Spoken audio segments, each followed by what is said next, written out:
পারে আমার কোনো লেনাদেনা নেই, আর আমার টাকা গাছের পাতা না, বেকুব জানি কোথাকার। আর তুমি কখনো আমার এভাবে রাস্তা আটকাবে না। এই জন্যই আমরা কাল যখন স্যালারি পেয়েছিলাম অফিস থেকে বের হয়েই আমি তোমার ব্যাগ থেকে স্যালারির টাকা বের করে নিয়েছিলাম, আর সেই টাকাই আজ সকালে আমি অপুকে দিতে এসেছিলাম। কিন্তু অপু সেই টাকা নেয়নি, আমাকে ফিরিয়ে দিতে চেয়েছিল, আর সেই টাকাই তোমার সামনে পড়েছিল। আমি ভুল করেছি, আমি আমার স্ত্রীকে কতটা কষ্ট দিয়েছি, কিন্তু সে সবসময় স্ত্রীর দায়িত্ব ঠিকই পালন করেছে।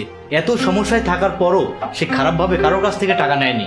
সত্যি আমি কতটা ভাগ্যবান এমন একটা স্ত্রী পেয়েছি, আর আমি কতটা বোকা আমি বুঝতেই পারিনি। অপু, আমি আমার ভুলের জন্য ক্ষমা চাচ্ছি, প্লিজ তুমি আমাকে ক্ষমা করে দাও। আরে এভাবে বলছো কেন? শুধু এতটুকুই বলছি, আমার মা বাবা তো তোমারও মা বাবা, তাদের জন্য অন্তত তুমি কিছু করো। আমাকে আর লজ্জা দিও না, এখন থেকে তাদের সব দায়িত্ব আমার।